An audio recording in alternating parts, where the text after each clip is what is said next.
بسم اللہ الرحمن الرحیم۔ السلام علیکم۔ کہانی ہب آفیشیل میں خوش آمدید۔ آج پھر دوستوں میں آپ کے لیے ایک بہت ہی اچھی اور سچی کہانی لے کر آئی ہوں۔ نئے آنے والے دوستوں سے گزارش ہے کہ وہ میرا چینل کو سبسکرائب کریں اور بیل آئیکن کو پریس کریں۔ تو چلیں بڑھتے ہیں کہانی کی جانب۔ انہوں نے چودھری حیات کے منشی کو اپنے ساتھ ملا لیا۔ چودھری شیر خان ایک گائل شیر کی طرح وحشی ہو چکا تھا۔ سوچے جو اپنے بیٹوں پہ رحم نہ کر سکتا ہو وہ اپنے دشمن کو ہرانے کے لیے کس حد تک جا سکتا ہے۔ چودھری شیر خان نے کہا، منشی دیکھ، ہم تم کو اتنا پیسہ دیں گے، تیرے آنے والی 50 نسلیں بھی اتنا نہ کما پائیں گی، بس تو حیات اور اس کے بیٹے کو الگ کر دے۔ منشی نے کہا، صاحب جی، ہے تو یہ کمینہ کام جو آپ مجھے کہہ رہے ہیں، نمک حرامی کی قیمت مجھے اندھا کر دیا ہے۔ صاحب جی ایک بات کہوں، کچھ لوگوں کے لیے ان کی عزت ہی سب کچھ ہوتی ہے، اگر ان عزت داروں کے ماتھے پہ بدنامی کا دبا لگ جائے تو وہ خود ہی مر جاتے ہیں۔ آپ سمجھ تو رہے ہوں گے میں کہنا کیا چاہتا ہوں۔ چودھری شیر خان نے مسکراتے ہوئے کہا، واہ منشی واہ۔ آرزو رات کو اکیلی آ رہی تھی کہ کچھ لوگوں نے آرزو کا راستہ روک لیا۔ وہ آرزو کی عزت پامال کرنا چاہتے تھے۔ وہ چیخ رہی تھی، رو رہی تھی۔ وہ دوڑتی ہوئی چودھری حیات کے ڈیرے پہنچ گئی، جو اس وقت صرف ہمدان گھر پہ تھا۔ اس نے دیکھا آرزو، اور یہاں آرزو دوڑتے ہوئے ہمدان کے پیچھے چھپ گئی۔ مجھے بچا لو، کچھ لوگ میرے پیچھے پڑے ہوئے ہیں۔ ہمدان جیسا بھی تھا لیکن وہ ایک بات کہا کرتا تھا، بیٹی چاہے دشمن کی کیوں نہ ہو، عزت اس کی بھی فرض ہے۔ ادھر پلاننگ ہو چکی تھی، سب گاؤں والوں کو اکٹھا کیا جا رہا تھا۔ ہمدان نے چودھری شیر خان کی بیٹی کو اٹھا کر اپنے ڈیرے پر لے آیا ہے، اس کی عزت پہ ہاتھ ڈالا ہے۔ جیسے ہی ہمدان گھر سے باہر آنے لگا، اتنے میں پورا گاؤں چودھری حیات کے ڈیرے کے باہر پہنچ چکا تھا۔ جیسے ہی آرزو نے محسوس کیا لوگ آ گئے ہیں، اس نے چیخنا شروع کر دیا۔ لوگ باہر کھڑے جلدی سے گھر آنے لگے۔ ہمدان حیران ہو گیا، ارے اب کیوں شور مچا رہی ہو؟ لوگ ڈیرے میں داخل ہو گئے تھے۔ آرزو زمین پہ بیٹھ گئی اور رونے لگی۔ لوگوں نے دیکھا، چند عورتیں آگے بڑھی، انہوں نے آرزو کے سر پر چادر دھری۔ لوگوں نے کیا کہنا شروع کر دیا، دیکھو یہ اوقات ہے چودھری حیات کی کہ اس حد تک گر گیا، اس کا بیٹا دشمنی نبھاتے نبھاتے ایک درندہ بن گیا۔ ہمدان سب کو سچائی بتانا چاہتا تھا لیکن سب لوگ آنکھوں دے کر اب ہمدان پہ یقین کہاں کرنے والے تھے۔ لوگوں نے کہا کل پنچایت فیصلہ کرے گی اس کا۔ آرزو جاتے ہوئے مسکرا رہی تھی ہمدان کو دیکھ کر۔ ہمدان کا دل آیا اس کو وہیں پہ کاٹ دے لیکن خاموش رہا۔ چودھری حیات کو پتا چلا تو وہ غصے سے پاگل سا ہو گیا، اس کے بیٹے نے اتنی ذلیل حرکت کی ہے۔ ہمدان نے کہا، ابا حضور میں نے ایسا کچھ نہیں کہا، وہ تو خود دوڑتی ہوئی آئی تھی میرے پیچھے۔ چودھری حیات نے کہا، میں نے اور سارے پنڈ نے اپنی نظروں سے دیکھا ہے، تم میرے بیٹے ہو ہی نہیں سکتے۔ ہمدان زمین پہ بیٹھ گیا، آنسو پلکوں پہ تھے۔ ابا حضور کیا آپ کو لگتا ہے آپ کا بیٹا ایسا کچھ کر سکے گا؟ ابا حضور آپ نے عزت سے سر ڈھانپنا سکھایا ہے مجھے، عزتوں پہ ہاتھ ڈالنا نہیں سکھایا۔ چودھری حیات خاموشی سے اپنے کمرے میں چلا گیا۔ اس کو یقین تھا اس کا بیٹا بے گناہ ہے، لیکن چودھری حیات کو کل سارے گاؤں والوں کا سامنا کرنا تھا، سب کی باتیں سننی تھی، عزت سرے عام اچھالی جانی تھی اس انسان کی جس کی ساری زندگی عزتیں بچانے میں گزری تھی۔ سوچتے سوچتے کب دل دھڑکنا بند ہو گیا پتہ بھی نہ چل سکا۔ چودھری حیات بدنامی کا مقابلہ نہ کر سکا اور دنیا سے چل بسا۔ چودھری شیر خان کا وار نشان پہ لگا تھا، اس کو اپنی بیٹی کی عزت کی پرواہ نہیں تھی، پرواہ تھی تو بس چودھری حیات کی بربادی کی۔ چودھری حیات کی موت کے کچھ دنوں بعد پنچایت کا فیصلہ تھا، یا تو ہمدان اپنی بے گناہی ثابت کرے یا پھر آرزو سے شادی کرے۔ اگر یہ دونوں کام نہیں کر سکتا تو گاؤں چھوڑ کر چلا جائے ہمیشہ ہمیشہ کے لیے۔ ہمدان خاموش رہا۔ گاؤں میں اس کی خوشیاں تھی، باپ کی عزت تھی، ماں کی خوشبو تھی، وہ کیسے گاؤں چھوڑ سکتا تھا؟ بے گناہ تو صرف ایک شرط پہ ثابت ہو سکتا تھا، اگر آرزو اپنے منہ سے کہتی کہ ہمدان بے گناہ ہے۔ آپشن تھا تیسرا، شادی کرنا۔ ہمدان نے بہت سوچ سمجھ کر فیصلہ کیا، پنچایت میں کہنے لگا، ٹھیک ہے میں راضی ہوں شادی کے لیے۔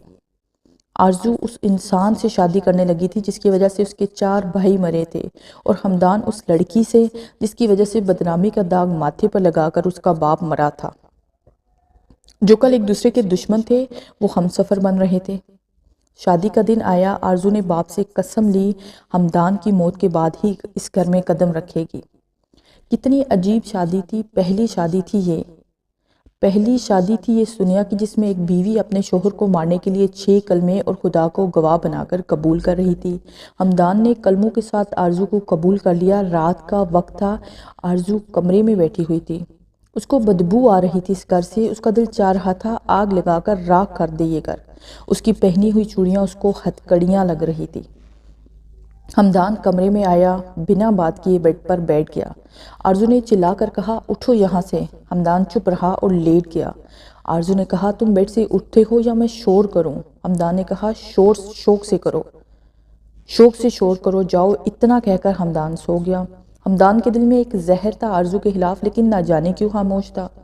دوسرے دن آرزو نے ان کے گھر کا سارا سامان باہر پھنکوایا اور کہنے لگی مجھے اس گھر میں پرانا کچھ نہیں چاہیے، سب میری مرضی سے سب کچھ نیا ہوگا۔ ہمدان کو بہت غصہ آیا۔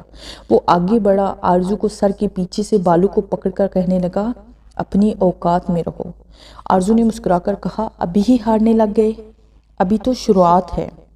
ہمدان اس کی سانسوں کی گرمی کو قریب سے محسوس کر رہا تھا۔ وہ ہر بار بہت غصے میں ہوتے ہوئے بھی آرزو کو چھوڑ دیتا۔ چودھری شیر خان نے کہا بیٹی بس جلدی سے ہمدان کو ختم کرو، میرا زندگی کا سفر مکمل ہو جائے۔ کچھ ہی دن گزرے تھے کہ چودھری شیر خان اور اس کی بیوی ایک روڈ حادثے میں مارے گئے۔ چودھری شیر خان اپنی زندگی کو جہنم بنا کر موت کے بعد کے لیے بھی جہنم خرید کر لے گیا تھا۔ اب آرزو کے پاس اپنا کہنے والا کوئی بھی نہیں تھا۔ آرزو کے جو اپنے تھے وہ بھی اپنا ہونے کے باوجود اجنبی تھے، دشمن تھے۔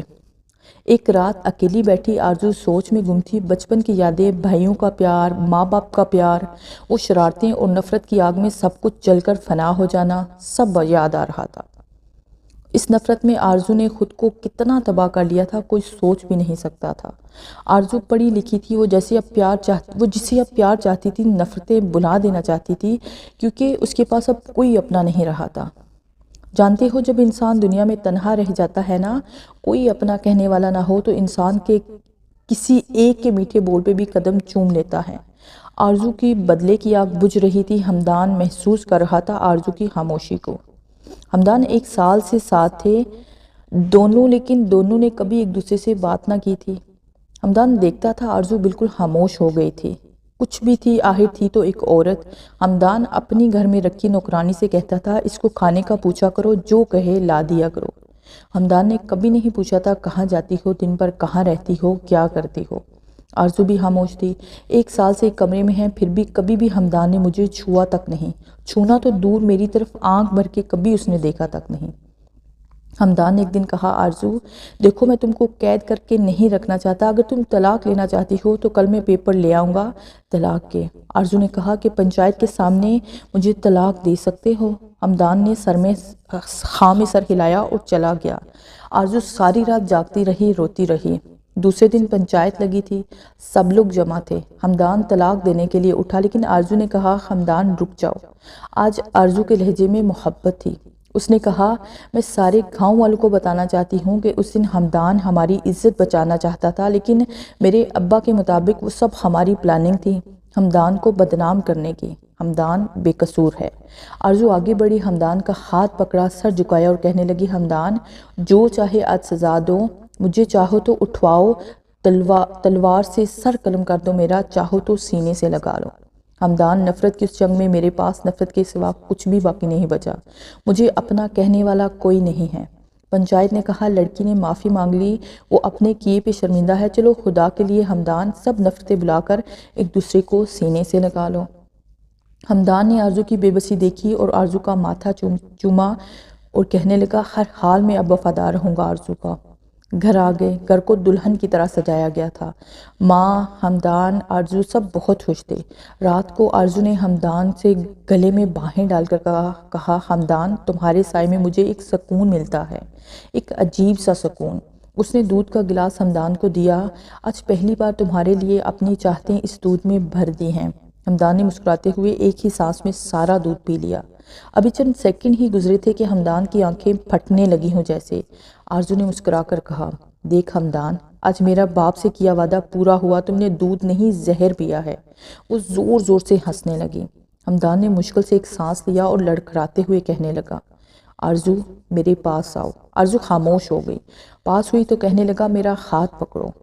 آرزو ڈر سی گئی۔ زور سے سانس لینے کے بعد ہمدان نے اپنے دونوں ہاتھ سے اس کا چہرہ اپنے ہاتھوں میں بھر لیا۔ کہنے لگا، آرزو پہلے دن سے میں سب کچھ جانتا تھا، سب کچھ۔ منشی چاچا کو ساتھ ملانا، مجھے منشی چاچا نے سب بتا دیا تھا، مجھے بدنام کرنا، شادی کرنا، تمہارا مجھے دودھ میں زہر دینا، میری ماں پہ تمہارا ہاتھ اٹھانا، میں سب جانتا تھا۔